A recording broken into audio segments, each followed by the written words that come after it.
Jesús, su Dios y sus motivaciones, y el objetivo es que conocer al Dios de Jesús y sus características, descubrirlas en Jesús e imitarlas. Asimismo, entender sus íntimas motivaciones que lo impulsan a la misión encomendada para darle gloria a su Padre. Es decir, digamos que son como tres objetivos. Conocer al Dios de Jesús y sus características, primer objetivo. Descubrirlas en Jesús, segundo objetivo. Y después entender las profundas motivaciones de Jesús que lo llevaron a cumplir su misión. Aquí meto la primera modificación que hice al manual, el primer agregado que le di, ¿no? El manual, según yo, tiene un peligro, porque nos presenta como si fueran dos dioses diferentes.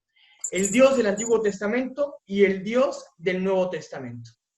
Y entonces el Dios del Antiguo Testamento como si fuera malo, como si fuera regañón, como si exigiera sacrificios, y el Dios del Nuevo Testamento como si fuera un Dios bueno, misericordioso, que nunca se enoja, que lo permite todo, que deja que cada quien haga lo que quiera, porque siempre está ahí para apapacharme. Y pues me parece que no es así. Y quería ir a las pruebas, ¿no? Porque el manual decía, bueno, Jesús, la gran novedad de Jesús es que vio a Dios como Padre. Vamos viendo. ¿Qué nos dice el catecismo de entrada de la Iglesia Católica? Ahí lo vemos en la forma esa verde. El pueblo de Israel experimentó a Dios como Padre. ¡Ah, caray! Intuyó en él los sentimientos paternos que se constatan en la experiencia habitual de un padre terreno, ¿no? El pueblo de Israel intuyó en Dios sentimientos paternos que se constatan en la propia experiencia de padre, ¿no? ¿Y por qué dice eso el catecismo de la Iglesia Católica? ¿Por qué dice eso la Iglesia? Vamos viendo. Israel reconoció la paternidad divina a partir del asombro ante la creación y ante la renovación de la vida. Lo podemos ver en el Génesis, ¿no? Ahí cuando Dios crea al hombre y a la mujer, cómo está cercano, cómo los acompaña. Ah, caray. Vamos viendo qué dice el Salmo 139. Tú has creado mis entrañas, ¿no? Me has tejido en el seno materno. Esa era parte de la experiencia del pueblo de Israel. El milagro de un niño que se forma en el seno materno no se explica sin la intervención de Dios. Me has tejido en el seno materno. Eso dice el Antiguo Testamento de Dios. En Israel madura poco a poco una imagen más específica de la paternidad divina a partir de las intervenciones salvíficas de Dios, es decir, cada vez que Dios interviene para salvar primero a los patriarcas, luego a los profetas, a su pueblo, bueno, ahí Dios el pueblo de Israel va intuyendo esta paternidad divina. Al salvarlo de la esclavitud de Egipto, Dios llama a Israel a entrar en una relación de alianza con él e incluso a considerarse su primogénito. Fíjense, esto está bien interesante. O sea, cuando Dios salva a su pueblo de Israel, dice, esto lo hace un padre. Solo un padre puede escuchar el clamor de un hijo que lo rescata, ¿no? Y dice el pueblo de Israel, Éxodo 4:22 dice, Israel, que le escuche, digamos, el pueblo de Dios, le escucha esto a Dios en su obra. Israel es mi hijo, mi primogénito. Qué fuerte, ¿no? Entonces el pueblo de Israel va reconociendo, o sea, a Dios, va reconociendo en Dios características de padre. Aquí hay un elemento importante, lo va reconociendo como un padre, ¿no? Como un padre, pero sabe que Dios es el creador, pero va identificando en él características como de un padre. Seguimos en la parte gris. En el tiempo de la desesperación, este pueblo hijo podrá permitirse invocar con el mismo título de privilegio al Padre Celestial. El Siráside dice, para que renueve una vez más los prodigios del Éxodo, ¿no? Entonces, le dice así, ten compasión del pueblo que lleva tu nombre, de Israel, a quien nombraste tu primogénito. Entonces, en el pueblo de Israel había una conciencia de ver a Dios como si fuera su padre. Y entonces en la oración, en su dificultad, dice, a ver, acuérdate como lo hiciste con tu pueblo. Acuérdate que nos has llamado de cariño hijos tuyos, primogénitos. Pero es como, ¿cómo? ¿Cómo? Lo subraya también el Deuteronomio, en el contexto de los compromisos derivados de la alianza del Deuteronomio. Sois hijos del Señor, vuestro Dios, porque tú eres un pueblo consagrado al Señor, tu Dios, y el Señor te ha escogido para que seas el pueblo de su propiedad personal, entre todos los pueblos que hay sobre la faz de la tierra. Entonces, aquí a lo mejor no se ve en el segundo texto, la dimensión de padre, pero se ve que lo veían como un Dios cercano. En la conciencia del pueblo de Israel, es un Dios que cree, que considera a Israel como su propiedad, como suyo. A veces esto de su propiedad no ayuda mucho, porque hoy por hoy, en el que se cosifican a las personas, decimos, no, pues, como por ejemplo, yo soy Susana de Mendoza, y habrá quien diga, no, yo no soy propiedad de nadie. Pero habrá quien diga, es que yo no soy propiedad de nadie. Yo pertenezco a mi esposo como él pertenece a mí, ¿no? Yo digo que él es mi esposo no porque él me pertenezca, sino porque yo le pertenezco. Y habrá el hombre que diga, yo le llamo a mi esposa no porque ella sea una cosa mía, sino porque yo le pertenezco. Así como el siervo llama al Señor mi Señor, no porque seas la cosa de su propiedad, sino porque descubre que le pertenece, ¿no? Y entonces aquí el pueblo de Israel sabe, descubre que Dios le pertenece así como ese Dios pertenece a Israel, ¿no? El pueblo pertenece a Dios como Dios pertenece a Israel. Son una relación mutua. Esta condición en el recuadro, esta condición filial afecta a todos los miembros del pueblo de Israel, pero se aplica de modo singular al descendiente o sucesor de David, según el célebre oráculo de Natán, del profeta Natán, en el que Dios dice, yo seré para él padre y él será para mí hijo. O sea, se aplica a todo el pueblo de Israel, pero ya se hablaba del Mesías, que sería el hijo, al que Dios, o para el que Dios sería padre. La tradición mesiánica, apoyada en este oráculo, en esta profecía, afirma una filiación divina del Mesías Dios, dice del rey mesiánico. Tú eres mi hijo, yo te he engendrado hoy. De hecho, los evangelios retoman esta expresión, ¿no? Pero viene en el mismo salmo, hablando del rey mesiánico, de quien tendría que ser el Mesías, el Salvador de Israel. No sabían cuánto, pero esa conciencia de paternidad ya estaba ahí. Y esto es importante porque en las etapas claves de la vida de Jesús están también estos elementos. El manual a veces me pareció como si Jesús tuviera una novedad definitiva. Y no es definitiva, es que en lo que el mismo verbo había revelado, ¿no? Jesús es la palabra hecha carne. En lo que el mismo verbo había revelado, Jesús se fue identificando cada vez de una manera más intensa. En la niñez y adolescencia de Jesús, en las etapas claves, podemos ver esta relación de Jesús con Dios. Recibe una formación integral, sencilla y común para una familia judía religiosa, ¿no? No es la de cualquier persona. Es como dicen, no, pues recibió una educación común como la de todo mexicano.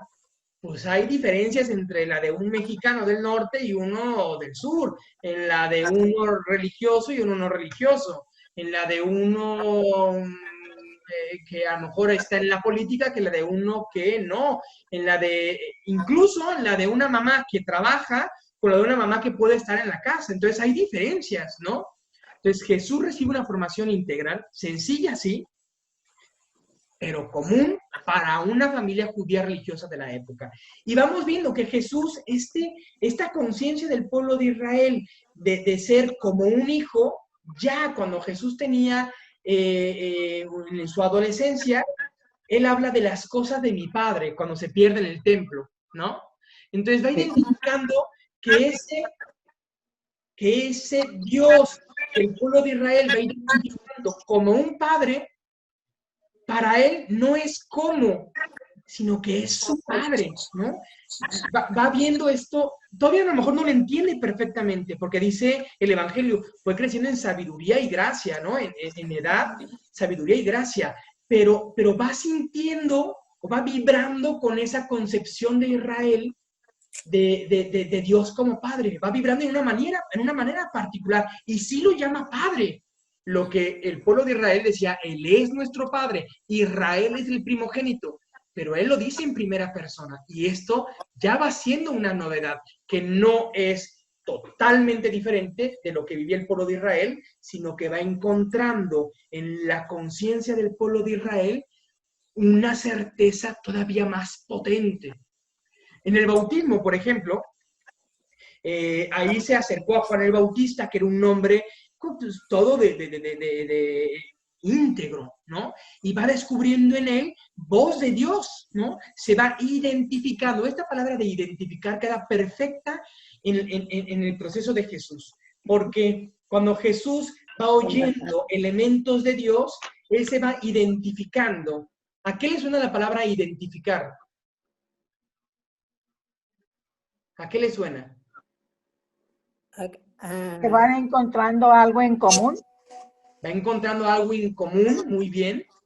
Sí, es decir, que se reconoce. Se reconoce en, vamos viendo qué tanto se reconoce Jesús, porque Jesús se va descubriendo idéntico, se va identificando, se va descubriendo idéntico a lo que se está diciendo de Dios. Entonces es un proceso bellísimo. David, en patines no, por favor, porque no llevas casco. De una identificación, mayor todavía. Entonces, Jesús va acercándose a lo que dice el profeta. El amor de Dios, Padre. ¿Cómo? Sí, le decía que ahí la identificación también es que los dos tienen el mismo amor hacia Dios, ahí es donde se identifican en ese amor. ¿Sí? Y en lo que va diciendo Juan el Bautista de Dios, Jesús se va descubriendo idéntico a lo que él dice de Dios, se va identificando. Exacto. Después experimenta a un Dios ternura infinita, ¿no? Y de ternura infinita y de cercanía infinita. Esto lo podemos ver en el bautismo. Él ya iba con un proceso, ya se sentía muy atraído por Dios, ya se estaba identificando con lo que se estaba volviendo, se estaba sabiendo idéntico a lo que se decía de Dios. Es un proceso que duró varios años de su vida. Y cuando va empezando ya su vida pública, en donde se bautiza porque se quiere sumergir en Dios, recordemos, ¿qué significa bautizo? Ser hijo de Dios, criatura. ¿Bautizo qué significa? No qué hace el bautismo. La palabra bautismo, ¿qué significa? El término. Ser hijo de Dios. Te hace hijo de Dios, pero no significa eso. ¿Qué significa el término? Sumergir en agua. Sumergir. Sumergir. Bautismo significa sumergir. Y entonces Jesús quería, como estaba vibrando con lo que de Dios se decía, quería sumergirse en eso. Para renacer, o sea, como para resurgir. Sí, quería sumergirse como para cuando saliera a ser más él mismo, ¿no? Porque se estaba ya, se estaba viendo como idéntico a este Dios. Ok. Ok. Es interesante esto porque después escucha, y hay quien escucha en el momento del bautismo. Jesús iba porque quería como sumergirse en todo lo que él iba viendo en sí mismo, en todo lo que se estaba vibrando. Entonces va al bautismo y ahí hay un momento de revelación para él mismo. El Padre, ¿no? El Dios que el pueblo de Israel llama Padre, dice, Él es mi Hijo amado, en quien me complazco. Es interesante, porque ese mi Hijo, a Él lo hace descubrirse todavía más hijo que el pueblo de Israel, ¿no? Es como cuando el padre Félix, no sé si ya han oído ese, ¿por qué se firma Félix de Jesús? Su nombre civil no era Félix de Jesús, sino que en un diálogo con Conchita, a Conchita le dice a Jesús, oye, dile a mi Félix X, X y X. Y Conchita, muy noble, llega y le dice, oye, fíjese que Jesús me dijo, dile a mi Félix, y Félix, ¿cómo? ¿Cómo? ¿Dijo mi Félix? Sí, sí, no, pero ¿le dijo mi Félix? Sí, eso fue lo que me dijo. Y desde entonces se firma Félix de Jesús. Todo de Jesús, ¿no? Y hay algunas firmas donde el de lo subraya, porque esa voz de Dios cala en lo profundo del corazón, ¿no? Por eso, para ti, Dios, ¿quién es? Porque en esos diálogos que vas teniendo, en eso que vas comprendiendo de Dios, vas también descubriendo quién eres tú. Al escuchar el padre Félix, que Jesús lo llamaba mi Félix, él se sabe todo suyo. Cuando Jesús escucha que Dios dice mi hijo, Jesús se sabe su hijo. Y Jesús lo comienza a entender, no solamente como el Padre, ¿no? No solamente ve a Dios como un Padre, sino entiende que Él es su Padre. Y entonces comienza una comprensión mucho mayor de Jesús y de quién es Jesús, ¿no?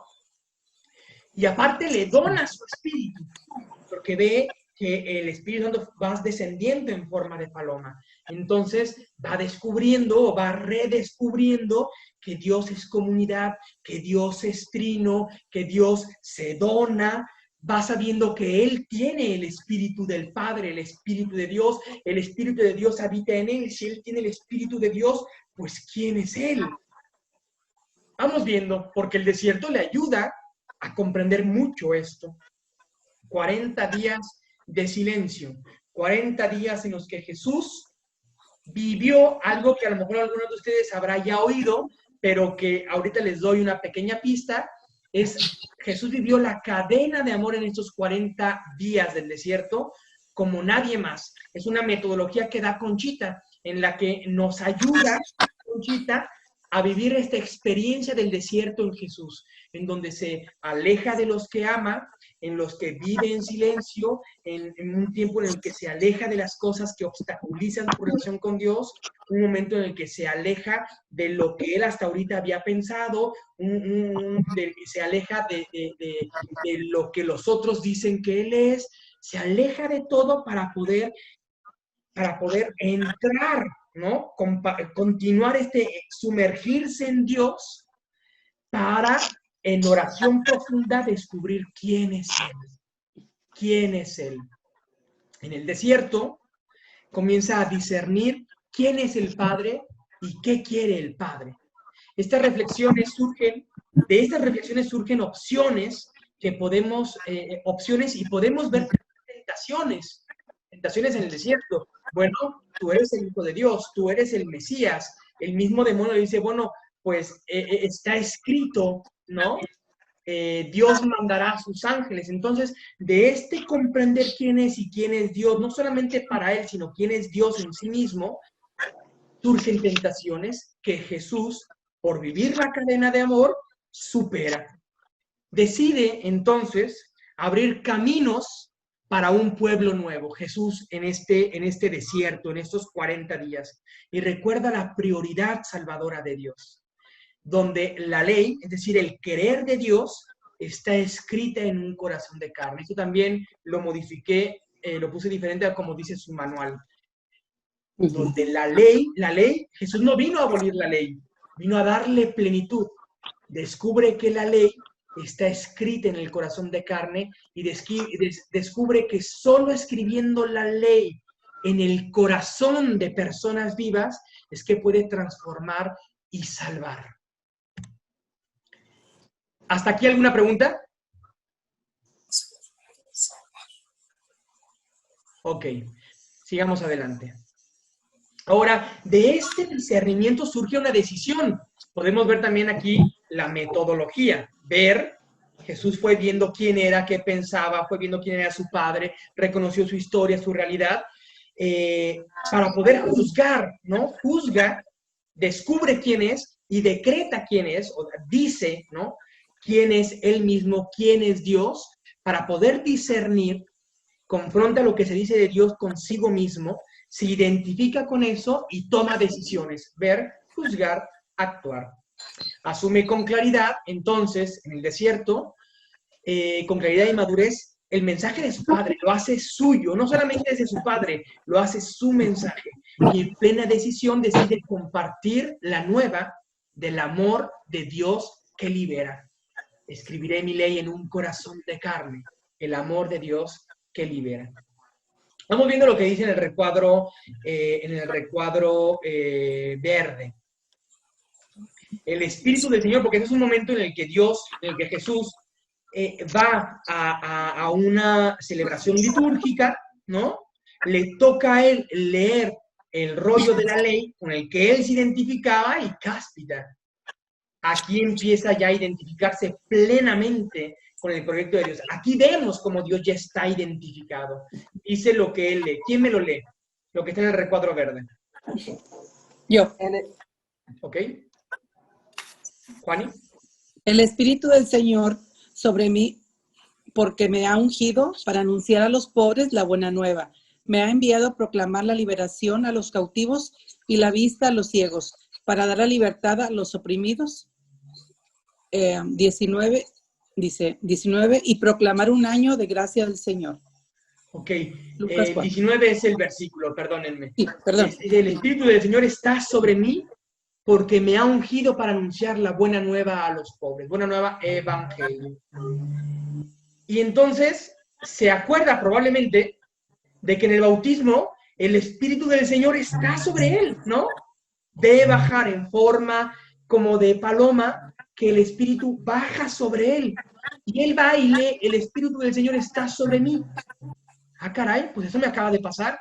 Porque me ha ungido para anunciar a los pobres la buena nueva. Me ha enviado a proclamar la liberación a los cautivos y la vista a los ciegos, para dar la libertad a los oprimidos y proclamar un año de gracia del Señor. Entonces, lo que él experimentó, lo que él vio, lo que el Padre le hizo experimentar y ver, le hacen ver que él es el ungido. Y entonces dice, esto que acabamos de leer se ha hecho vida el día de hoy. Se sabe en aquel momento totalmente el enviado de Dios, el ungido por Dios, el que lo envía a anunciar el evangelio. Ya no hay dudas, ¿no? Aquel que anunciaba las escrituras es él. Se identifica con Dios.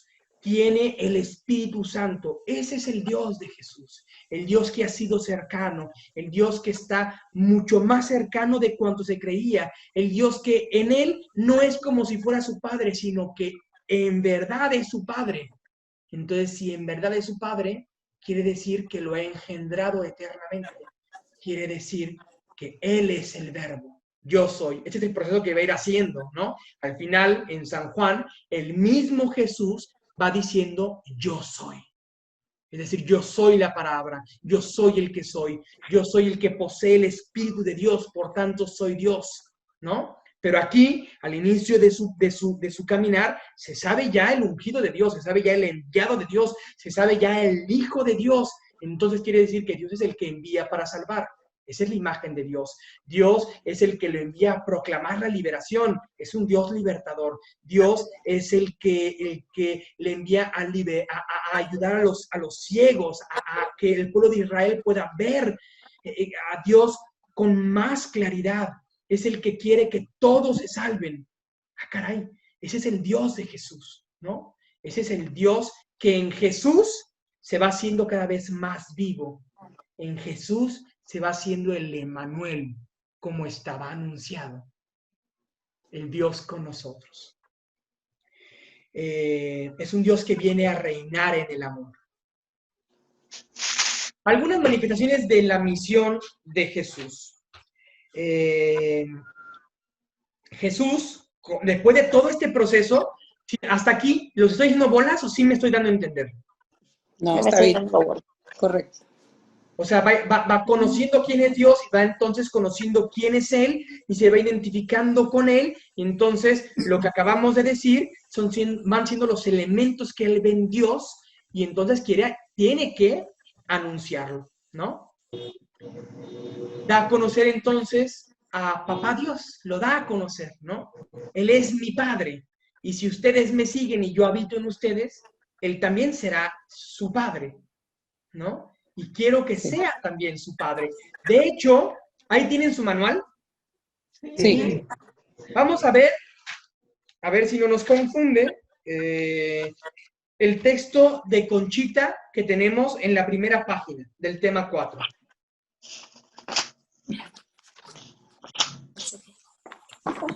Parece que dijo que Jesús. Dios y sus Donde dice, de los escritos de Conchita, mi padre, como te he dicho, ¿ya lo encontraron? Sí. ¿Quién me lo lee? El primer párrafo. Yo le digo hasta dónde. ¿Quién lo lee? Yo, Padre. Ok. Dice, mi Padre, como te he dicho, ve a todas las demás cosas en su verbo. Y esta es la gran riqueza de las almas. Y esta es la gran riqueza de las almas. Es la gran riqueza de las almas, la que tomando de mí mis méritos infinitos, mi fisonomía y mi parecido, y hasta su transformación en mí, tengan derecho a que mi Padre los mire con ternura y los ame con el mismo amor infinito con que me ama a mí. Hasta ahí, con el único amor. hasta ahí. Es interesante porque si bien Dios nos ama como sus criaturas, la misión de Jesús es que todo lo de Dios pueda habitar en nosotros. Y entonces en la medida en la que Jesús va habitando a nosotros, Dios nos va viendo cada vez más como sus hijos, porque el Hijo va habitando en nosotros. Y entonces nuestra misión va siendo esa de sabernos hijos, va siendo aquella de identificarnos con Jesús, con su misión, con su fisionomía, con los méritos que Él ha hecho, con todo lo que Él es, para que podamos ver cada vez más al Padre como Jesús lo ve, para que podamos verlo cada vez más verdaderamente como Padre, porque nosotros nos vamos transformando en el Hijo. Esa es una pausa. ¿Se entiende esto o no se entiende? Sí. En otro ejemplo, en la medida en la que Jesús va surgiendo en nosotros, nuestra mirada del Padre va a ser más limpia y auténtica, y más el Padre va a ver a Dios, o sea, a su Hijo, en nosotros.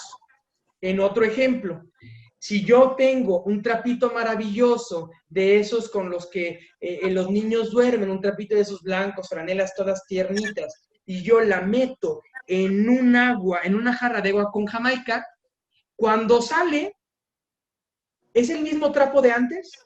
No. Sí. No.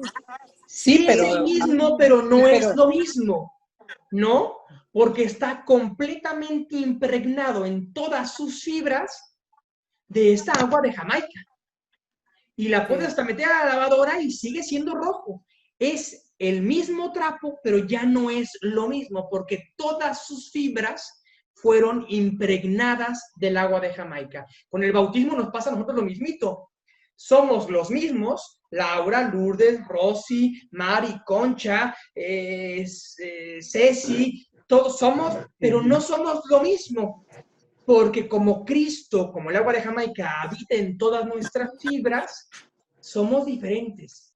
Ya no somos solo criaturas, somos hijos de Dios. Esa es la gran misión de Jesús, que en la medida en la que nos vamos sumergiendo en Él y Él va surgiendo en nosotros, podamos reconocerlo como Padre. ¿Sí me di a entender mejor con este ejemplo? Sí. Ok. Pero para esto tenemos que ir escuchando la misión de Jesús, tenemos que ir vibrando con su misión para que Jesús cada vez más pueda abrirse cupo, abrirse espacio en nuestro corazón y nuestra misión sea su misión y nuestros anhelos sean sus anhelos y nuestros deseos sean sus deseos. Regresamos a la página 5 de este tema. Página 5. Algunas o 4 manifestaciones de Jesús es que vemos a Dios como Padre porque el Hijo va habitando en nosotros. Ofrece al pobre, al marginado, a la mujer, al pecador, la oportunidad de salvarse.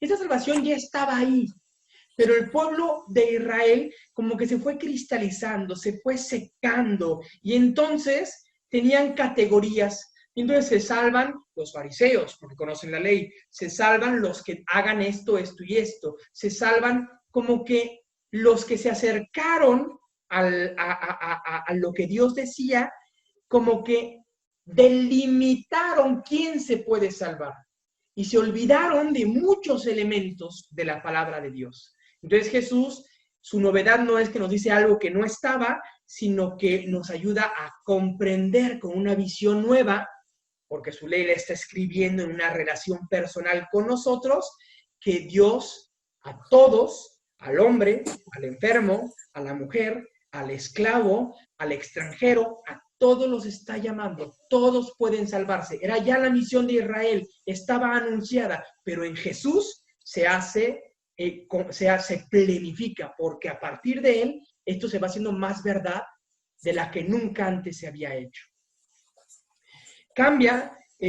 Promueve y hace presente los signos del reino de Dios, ¿no? En la misión de Jesús es la de promover y hacer presente los signos del reino de Dios al pueblo de Israel y a todo el mundo. Estas manifestaciones de la misión de Dios tienen que ver con un cambio de actitudes, de valores, de la rigidez de la ley. Ahí también le cambió un poquito lo que decía su manual, porque es como si la ley fuera mala. No, el problema es que la ley se cumplía porque era ley y hasta ahí. ¿Y por qué tienes que ir a la escuela? Pues porque te lo digo yo, ¿no? Sí, pero ¿por qué? Pues porque así tiene que ser. Y está bien, cuando un niño es niño, así se le tiene que responder a veces, porque no tenemos que dar la explicación de todo. A veces sí, pero cuando ya somos adultos, cuando ya queremos decidir por nosotros mismos, si me dicen, pues yo tengo que hacer esto porque así lo tengo que hacer, entiendo que yo diga, pues no quiero. Y a ver cómo le haces. Y me parece que esta es una de las visiones torcidas que había en el pueblo de Israel y que no hemos nosotros modificado. A pesar de que Jesús nos ha dicho, mire, no cumple la ley por la ley. Cumple la ley porque es un don que Dios te da, porque es un regalo de Dios, porque ahí con esa ley Dios te quiere salvar, te quiere amar, porque es camino de plenitud, porque te ayuda a ser más tú. No por rigidez, no porque así tiene que ser, porque entonces nos volvemos esclavos y nos ha dado un espíritu de hijos, ¿no? Nos lo dice San Pablo. Nos ha dado un espíritu de hijos, entonces lo reconocemos como padre y lo que nos dice lo vemos, pues porque soy tu hijo y entonces tendrás una razón. Y entonces podemos confiar en él, entonces podemos abrirnos a él. Y esto es por el amor. Invita al pueblo, a su gente, a unirse a Jesús. Yo no soy uno más. Yo, como ya me identifiqué con Dios y descubrí que yo soy Dios, y voy vibrando y lo voy escuchando y mi voluntad va haciendo la suya, entonces yo te digo, sígueme a mí, porque yo te ayudaré, yo humano, totalmente hombre, te ayudaré a entender totalmente a Dios. Por eso le pide que se unan a Él, ¿no?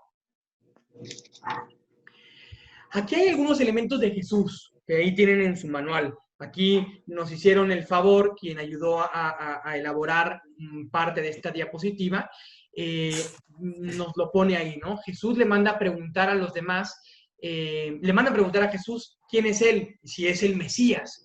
Entonces, ya lo que hacía decía, ¿será el Mesías?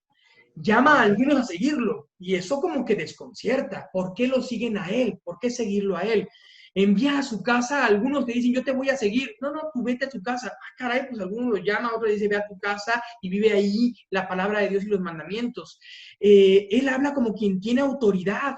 Él predica las bienaventuranzas. Está como predicando, está traduciendo todo el Antiguo Testamento, toda la ley y los profetas, lo está traduciendo en las bienaventuranzas que prometen felicidad y alegría inmediata, pero porque está enviando a quien va a hacer posible esa felicidad y alegría inmediata, todo con Dios y por Dios.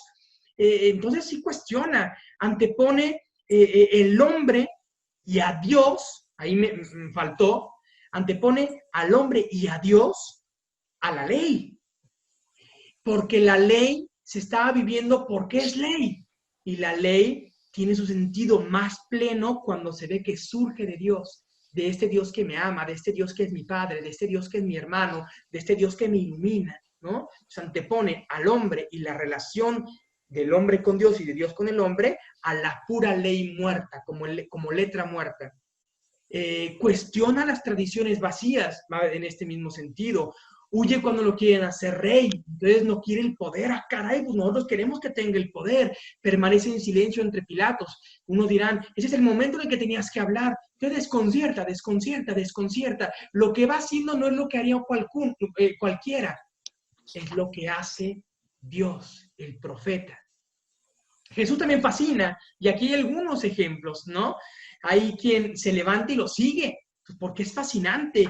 Algunos lo siguieron al instante. Él habla como quien tiene autoridad y eso a algunos los fascina. Algunos se escandalizan cuando él dice, quien coma mi carne y beba mi sangre. Pero otros dicen, solo tú tienes palabras de vida eterna, ¿no?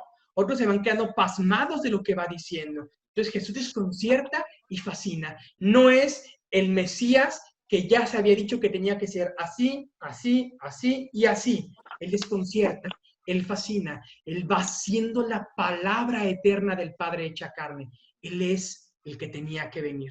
Y lo que está demostrando es quién es su Padre, quién es su Dios, ¿no? ¿Y cuáles son sus motivaciones? Sus motivaciones son la gloria del Padre. Y ese era parte de nuestro objetivo, ¿no? Primero, conocer a Dios, al Dios de Jesús, y conocer sus características, descubrir estas características en Jesús y después entender cuáles son sus motivaciones. Sus motivaciones son hacer lo que agrada a su Padre, porque su Padre lo ha enviado a él. ¿Y para qué lo ha enviado? Para salvar a los hombres. Entonces el Padre, el Dios del Antiguo Testamento, quería la salvación del género humano, de todos. Y en él, esta salvación está aconteciendo, ¿no? En ese momento. Por eso se une a la voluntad de su Padre, porque en la voluntad de su Padre descubre quién es él mismo. Lo mismo puede pasar con nosotros. Descubriendo cuál es la voluntad de nuestro Padre, la voluntad de Dios que la Iglesia nos predica y nos comparte, la voluntad de Dios Padre que Jesús nos anuncia, podemos ir descubriendo quiénes somos nosotros. ¿Qué hijo soy? ¿No? ¿Cómo, en qué modalidad soy hijo de Dios? Descubrimos nuestra verdad al descubrir la verdad del Padre. Bueno, y esto era por amor al Padre y no por el cumplimiento de una ley externa. Es la gran novedad.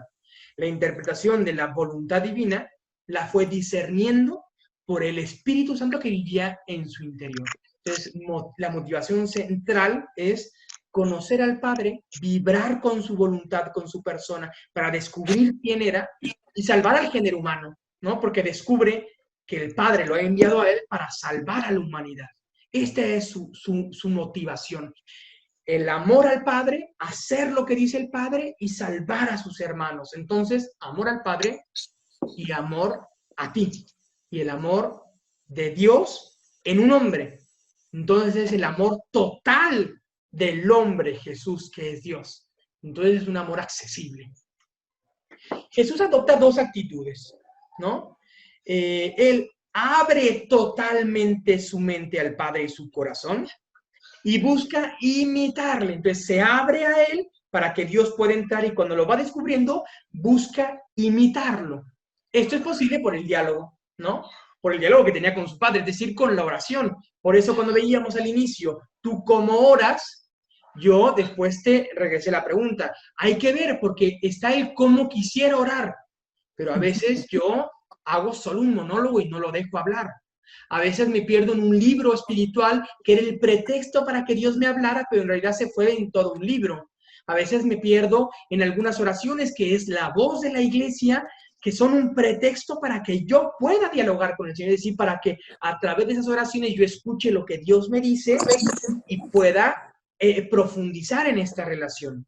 El diálogo, la oración fueron capitales para Jesús. Ya vamos terminando. Aquí también corregí algunos elementos, ¿no?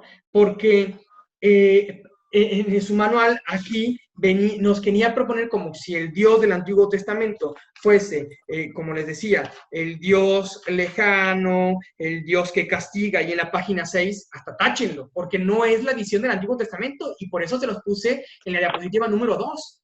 La visión del Nuevo Testamento es la visión de un Dios que es creador, que va siendo padre, la visión de un Dios que quiere salvar, que establece alianzas continuas con su pueblo. El problema es que se rigidizaron y para poder agradar a este Dios lo conceptualizaron tanto que lo empezaron a estrangular.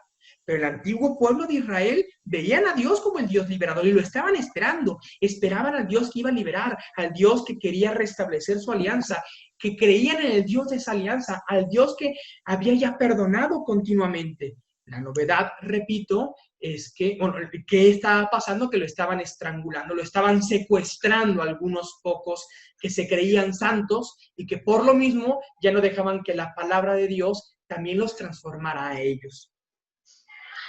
Entonces, el Dios judío es, la narración de la creación del mundo, en la tradición judía, ven esto, es Dios que ha hecho al hombre a su imagen y semejanza. Entonces había una cercanía. El hombre, por desgracia, se va alejando de este deseo primigenio de Dios. Eso sí sucede, y eso es lo que estaba pasando. Por eso estaban secuestrando a Dios. El hombre es cada vez más pecador, ¿no? Y entonces Dios se vuelve lejano e intocable. No porque Él se haya alejado, sino porque el hombre se va alejando de Él. Lo van conceptualizando solamente. Se va perdiendo la relación que Dios continuamente establecía con su pueblo para hacerlo un conjunto de normas. Lo van alejando quienes lo habían secuestrado. Había mucho rigor en la interpretación de las leyes, había un legalismo fariseo, eso sí estaba ahí presente. Y yo decía, regresemos al Dios que se nos ha revelado, al Dios que se nos ha revelado en la historia de la salvación, que es un Dios que es cercano, es un Dios que la ley nos da la ley para salvarnos, para ayudarnos.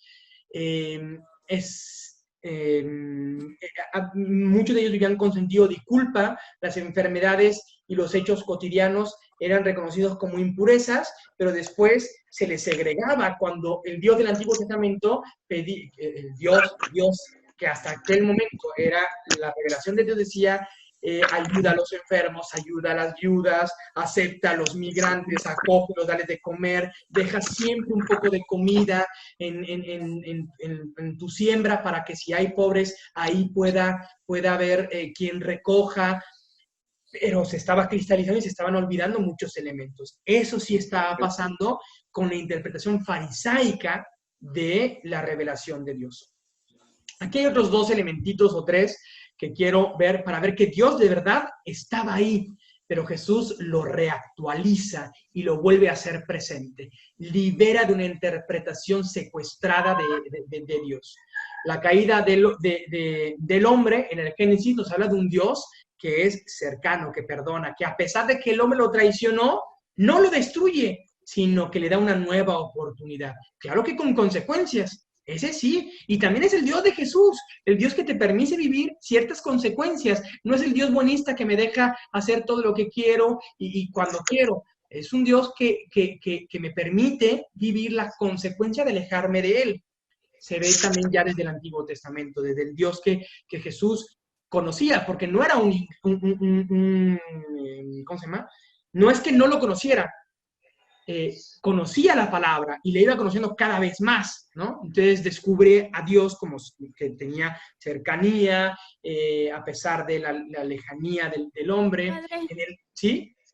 Perdón que lo interrumpa. Aquí usted comenta que que Dios no era un padre castigador y que Él, por ejemplo, me llama la atención que cuando estaba el arca de Noé, pues con el diluvio destruyó toda la ciudad para salvar nada más a Noé y su familia, o en el caso de Sodoma y Gomorra, destruyó toda la ciudad igual, nada más salvando, creo que se llamaba a Lot y su familia también. Entonces como que me hace un poco de cortocircuito el decir que no era un Dios que castigaba, cuando si algo no estaba como Él quería que estuviera, lo destruía, o no sé si lo estoy entendiendo mal.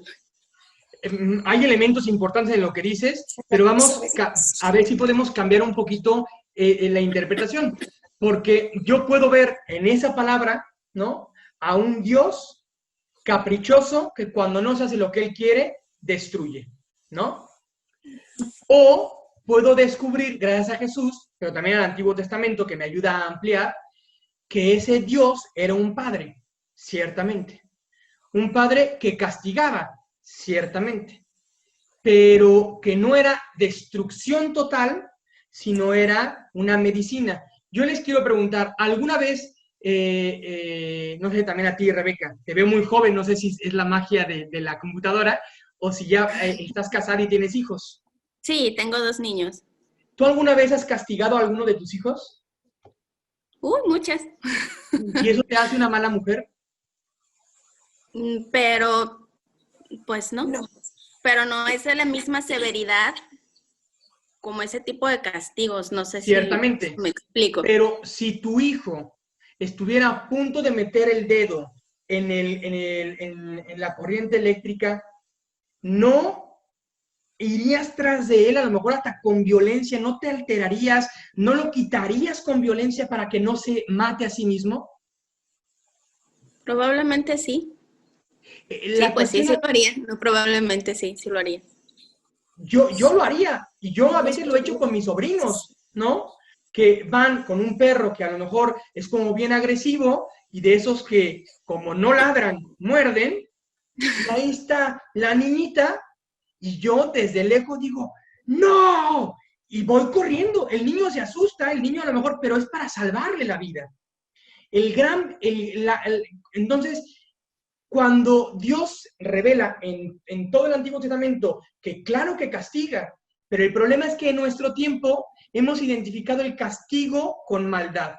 Y a veces una madre se siente culpable porque castiga a su hijo. Si lo piensa, dice, no, pero por ahí hay como, ay, es que lo castigué, es que pobrecito, es que mira su carita, pero castigar no te hace una mala madre. Al contrario, la madre que no castiga, esa sí está faltando a su compromiso. La mamá que no corrige, esa sí está faltando a su compromiso de hacer que en su hijo se genere vida.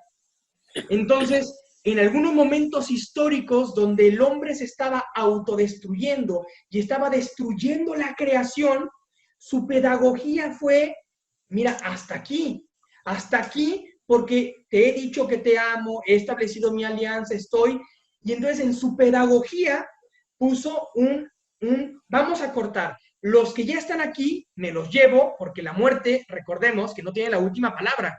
Entonces, el hecho de que en el diluvio hayan habido personas que perdieron la vida, en la visión de Dios, la muerte es un momento de nuestra existencia, no es el fin de nuestra existencia. Y entonces, a lo mejor, era el único método para poder recomenzar un camino en el que el hombre pudiera avanzar. Es como a veces cuando uno tiene cáncer, ¿no? A veces el cáncer me está matando todo mi organismo. Y la única manera de contrarrestar el cáncer es tomar veneno, para que el veneno que tomo, que es la quimioterapia, ¿no?, pueda matar las células que me están matando. Pero en realidad es una medicina. ¿Es agresiva? Claro que es agresiva. Y va a haber también células buenas que se van a ver afectadas, claro. Pero es la medicina que hace que todo el cuerpo pueda sobrevivir. En la pedagogía, estamos hablando de milenios de Dios, hay momentos en donde la pedagogía lo lleva a decir hasta aquí. Hay momentos, pero ahí sí promete, nunca más utilizaré esta pedagogía, ¿no? Y entonces, como ya no va a usar esa pedagogía, el mismo Dios del Antiguo Testamento lo dice y lo promete. Entonces empieza a usar otras pedagogías, ¿no?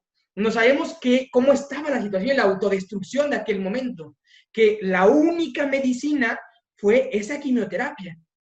Pero en otros momentos puede mandar a un profeta para que se casara hasta con una prostituta, ¿no? Me parece que era Oseas. A ver, cásate con una, y que todo el mundo lo vea. ¡Ah, caray! Porque en su pedagogía eso removía el corazón y luego dices que tú eres como este hombre que se casa con una prostituta. Pero mira lo que él ha hecho con la prostituta. La ha salvado, la ha redimido. Así soy yo para ti, mi querido Israel. ¿No? Entonces, él lo que quiere es la salvación de todo el género humano. Y desde el Antiguo Testamento lo va anunciando, lo va anunciando, lo va anunciando.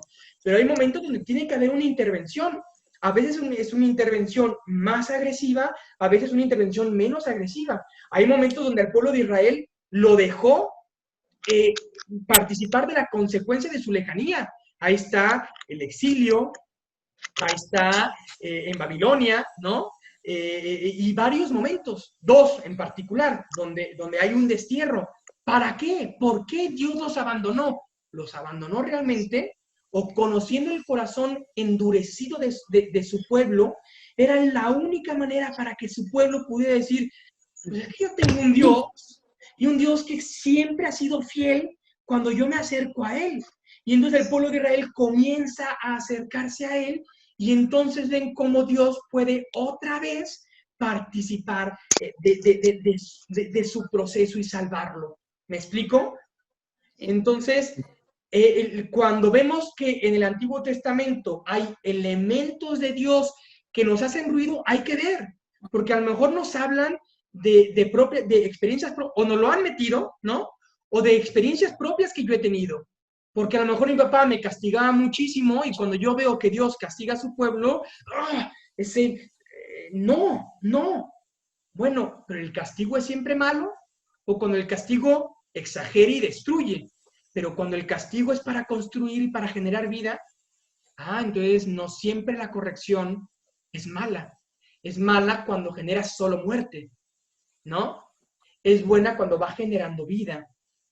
Y paradójicamente, por ejemplo, en ese gran momento extremo del diluvio, lo que se genera es vida, ¿no? Es un nuevo comienzo de la humanidad que vuelve a establecer una nueva alianza con Dios. Entonces lo que Dios quería es esta alianza para que todos los pueblos se salven y lleguen al conocimiento de la verdad. Y en su pedagogía llegó el momento culmen en el que ni siquiera un nuevo diluvio hubiera salvado a la humanidad, sino solo la encarnación del Verbo, solo Jesucristo. No sé si me estoy dando a entender con esto. Sí, totalmente. Y entonces, lo que sucede es que Jesús comienza a ver la integralidad de toda la palabra, y no solo pedacitos, porque eso también era un riesgo. Comienza a liberar a Jesús del secuestro en el que estaba por medio de los que eran los únicos intérpretes, para poder presentarlo, y no solamente para presentar lo que ya se decía, sino para decir, yo soy. Todas las promesas, todo, yo soy el que soy. Yo soy la libertad hecha carne. Quien me ve a mí, ve al Padre. Esto fue un proceso de autoconocimiento en el que se identificó, como ya es todo lo que hemos visto, ¿no? Pero para poder presentarnos que la palabra, que era un gran regalo, ya no está afuera. Era un gran regalo, pero seguía afuera. Y entonces, cuando Dios se hace carne, cuando la palabra se hace carne, la ley de Dios se puede escribir en nuestros corazones. Y entonces el motor capital no es Dios bueno que nos está hablando desde afuera, sino Dios bueno que cambió la pedagogía y que en Jesucristo nos habla desde adentro, ¿no? Y que aquí mismo también nos sigue corrigiendo, a lo mejor con pedagogías diferentes, pero aquí mismo Dios a veces permite que yo no lo sienta. ¿Por qué? ¿Es corrección? Puede ser. ¿O es pedagogía para que yo me acuerde de Él? Puede ser, porque la corrección es siempre pedagogía, ¿no? No es destrucción, no es hacer mal. Es pedagogía para que yo pueda ser cada día más yo mismo. Esa es la gran novedad de Jesús. No sé si me estoy siendo claro. Sí. Sí, padre. Sí. Y entonces lo que dice del Dios de Jesús sí es potencia esto, es el Dios que vive en lo íntimo del hombre. Claro, porque su ley, ya lo había dicho, será escrita en un corazón de carne. Es Dios misericordioso que perdona, claro. Y para eso, este Dios misericordioso que quería el perdón y la salvación de su pueblo, nos deja a ministros para que puedan perdonar continuamente, para que no esté él, pues a lo mejor me perdona, a lo mejor y no.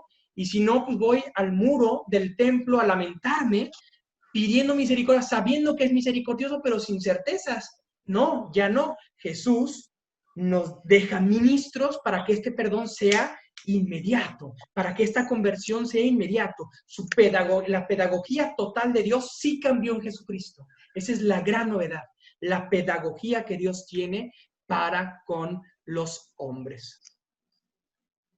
Él está, por aquí alguien me escribió, Él es nuestra conciencia. A lo mejor Él no es, pero sí está ahí en nuestra conciencia, hablando, ¿no? Está sugiriendo el corazón de carne, la verdad que está ahí presente.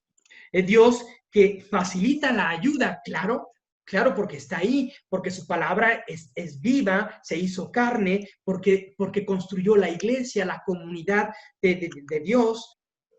Dios que promueve al hombre, claro, ya no nada más como leyes internas, sino que nos invita a verlo en todos. Por ahí alguien decía, con mis pacientes, qué bellísimo, esa es la gran novedad. Eso sí no lo podía hacer el pueblo de Israel, ¿no? Pero Jesús, cuando se hace hombre, nos enseña a ver la divinidad, a ver a Dios en todos los hombres, sobre todo en los más vulnerables. Esa es la gran novedad, ese es el Dios de Jesús, ¿no? El que en Él se encarna y a través de Él se va haciendo presente en toda la humanidad.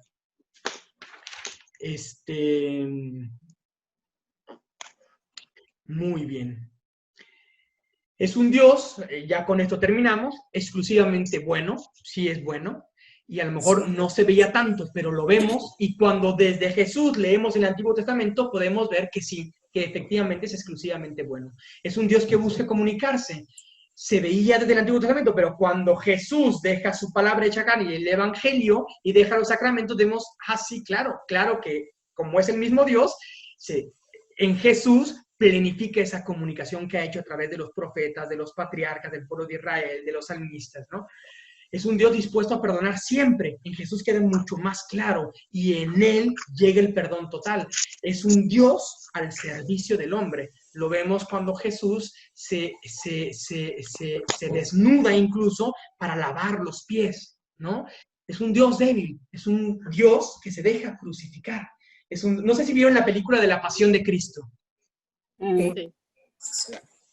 Ay, quien no la ha visto está fuerte, pero está bien bonita. Hay un elemento que a mí me fascina, que es cuando Jesús se entrega en la cruz y entrega el Espíritu, es decir, cuando muere, está la cámara desde el alto, ¿no? Es como si el Padre estuviera viendo esa escena. ¿Por qué? Y es bellísimo, porque la cruz del apostolado es el Padre, el Hijo y el Espíritu Santo, ¿no? El Hijo que entrega el Espíritu, Jesús que se está entregando y el Padre que está contemplando todo, ¿no? Por nosotros, por amor a ti, el mismo Padre que generó el diluvio, que castigó, que corrigió en su pedagogía, ahora su gran pedagogía es el Hijo.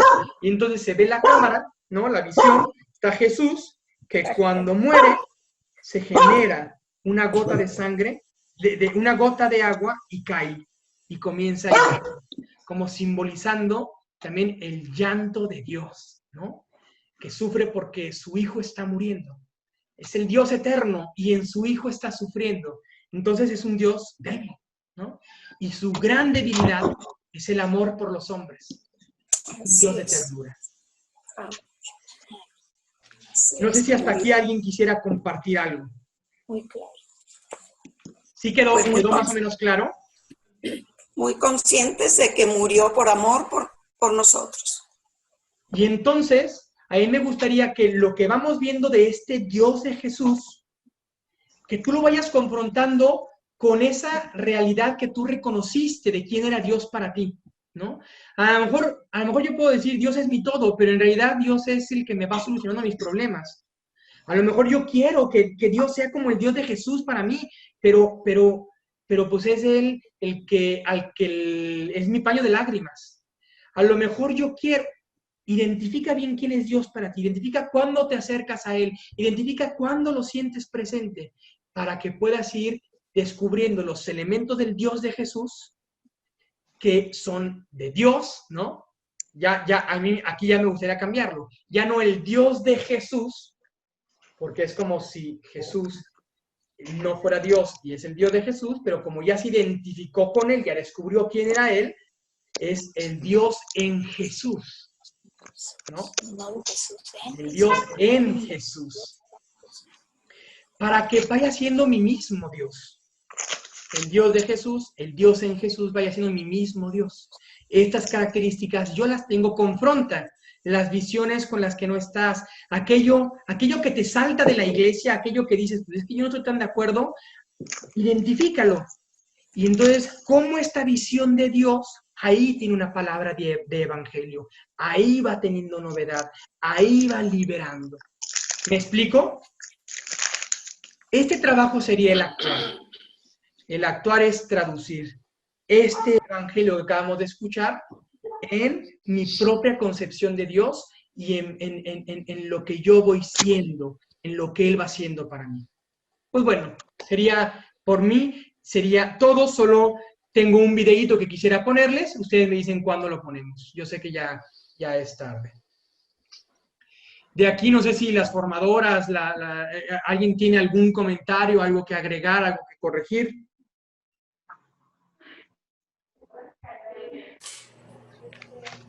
Padre, entonces entendemos que el Espíritu Santo es el que está actuando con un pincel muy delicado, conformando el rostro de Jesús poco a poco en cada uno de nosotros, para que Dios Padre nos identifique como hijo. Absolutamente sí. Absolutamente sí. Retomo con tu imagen otra imagen. Digamos que es el gran borrador. Entonces, así como Jesús, cuando el Espíritu desciende sobre él, empieza a saber quién es él, ¿no?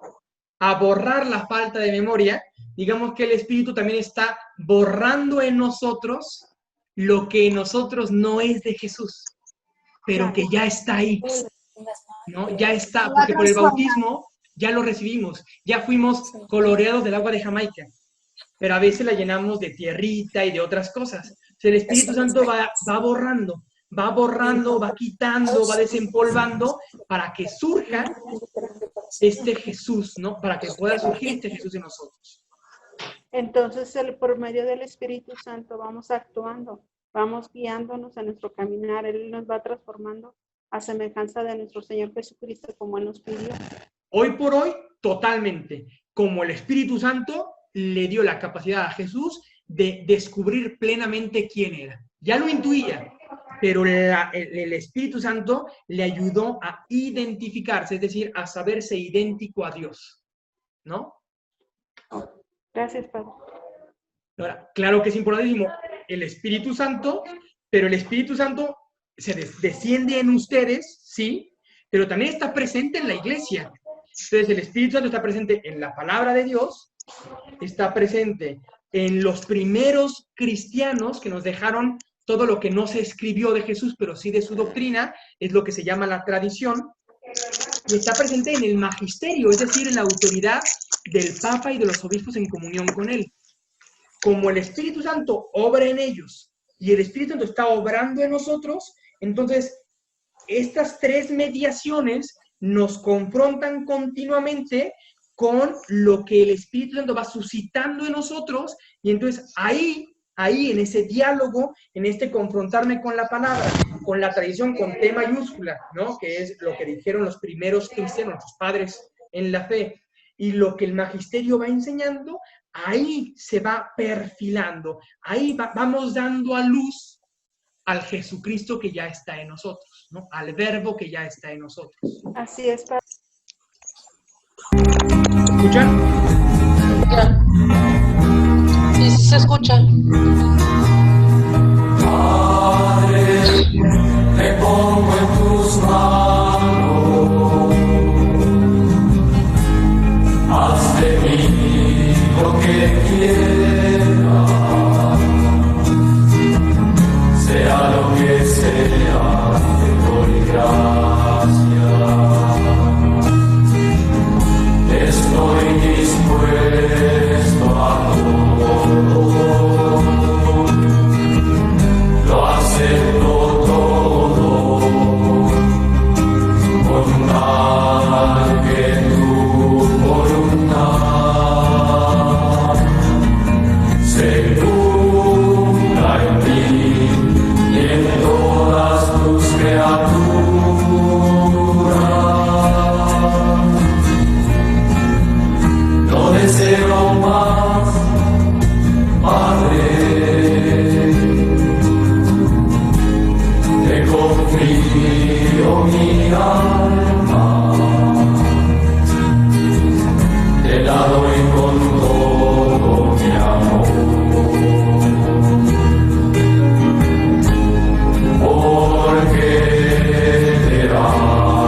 necesito darme a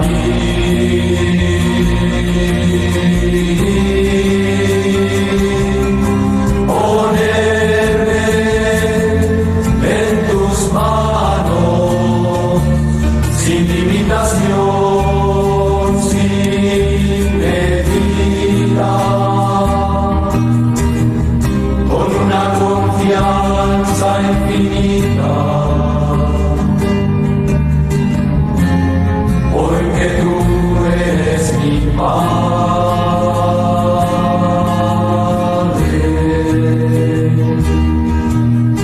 Padre, me pongo en tus manos,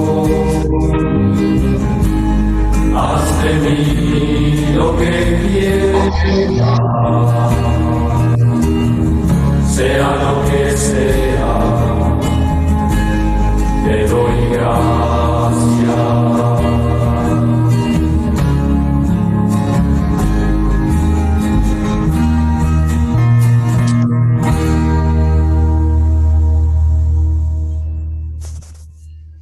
Pues así como Jesús vio a Dios o descubrió que Dios era su Padre, If you work in a team, you've got to try Monday.com. descubrámoslo también nosotros, para que nuestra vida, nuestras decisiones puedan entrar en sintonía, ¿no? Yo que soy hija por Jesús, ¿cómo quiero relacionarme con mi Padre? Pues eso sería todo por hoy. Espero que haya iluminado el tema y que podamos irlo traduciendo en nuestra relación con Dios.